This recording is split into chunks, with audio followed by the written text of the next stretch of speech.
আজকে আমি আপনাদের সঙ্গে পারফেক্টভাবে কিভাবে তেলের পিঠা বা পাকান পিঠা বানানো যায় সেই রেসিপিটাই আপনাদের সঙ্গে শেয়ার করব। তো চলুন রেসিপি শুরু করা যাক। এখানে আমি একটা হাঁড়ি নিয়ে নিয়েছি। এখন হাঁড়ির মধ্যে খেজুরের গুড় দিয়ে দেব। খেজুরের গুড়টা আমার বাড়িতেই বানানো। খেজুরের গুড়ের গন্ধে একবারে মোমো হয়ে যাচ্ছে।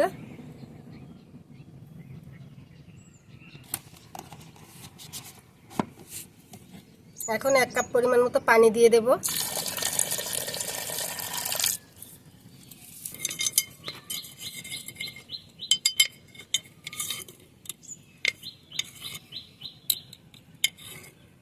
স্বাদ অনুযায়ী লবণ দিয়ে দেব। এখন গুড়টা হাতার সাহায্যে পানির সঙ্গে মিশিয়ে নেব।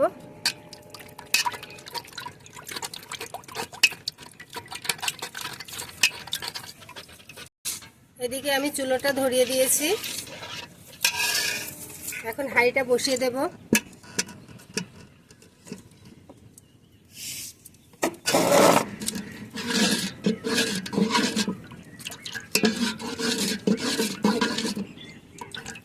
এখন গুড় আর পানিটা জাল করে আমি ফুটিয়ে নেব।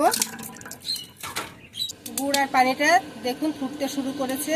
এটার যত সময় টকবক করে না ফুটবে তত সময় আমি এভাবে জাল করে নেব। এখন গুড়টা টকবক করে ফুটে বলক এসে গেছে।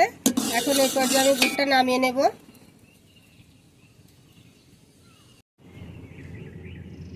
এখানে আমি একটা গামলা নিয়ে নিয়েছি। এখন গামলার মধ্যে জাল করা গুড় আর পানিটা ঢেলে নিচ্ছি। এটা কুসুম গরম হওয়া পর্যন্ত অপেক্ষা করব। এটার মধ্যে এখন হাত দেওয়া যাচ্ছে। কুসুম গরম হয়ে গেছে, তার মানে এটা আমার উপযুক্ত হয়ে গেছে পিঠে বানানোর জন্য। এদিকে চুলোয় আমি একটা কড়াই বসিয়ে দিয়েছি।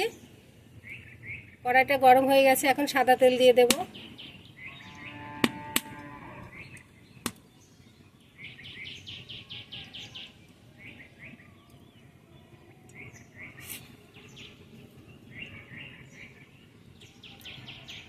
এখন আতপ চালের গুঁড়া দিয়ে দেব।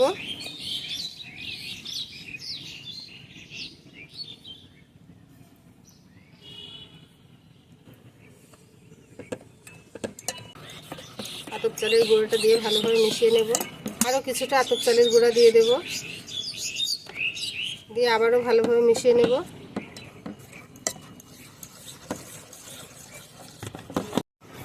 আতপ চালের গুঁড়ার সঙ্গে খুব ভালোভাবে মিশিয়ে নিয়েছি। ব্যাটারের ঘনত্বটা কেমন হবে আপনাদের দেখিয়ে দিচ্ছি। ব্যাটারের ঘনত্বটা ঠিক এরকম হবে।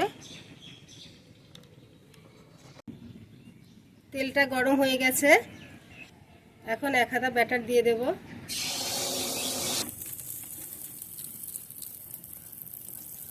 এই পদ্ধতিতে যদি আপনারা তেলের পিঠা বানান তাহলে প্রত্যেকটা এভাবে লুচির মতো ফুলে উঠবে। তো এখন আমার পিঠাটা হয়ে গেছে। এখন উঠিয়ে নিচ্ছি। এভাবে আমি বাকি পিঠাগুলো বানিয়ে নেব।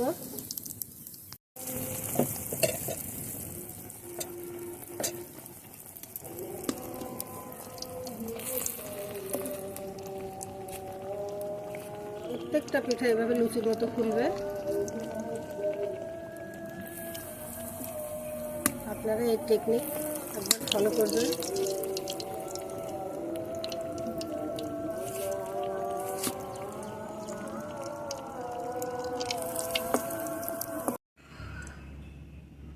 আশা করি আজকের ভিডিওটি আপনাদের কাছে ভালো লেগেছে। ভালো লাগলে একটি লাইক দিবেন, কমেন্টে জানাবেন কেমন হয়েছে। আর এরকম নিত্য নতুন ভিডিও পেতে আমার চ্যানেলটি সাবস্ক্রাইব করে পাশেই থাকবেন।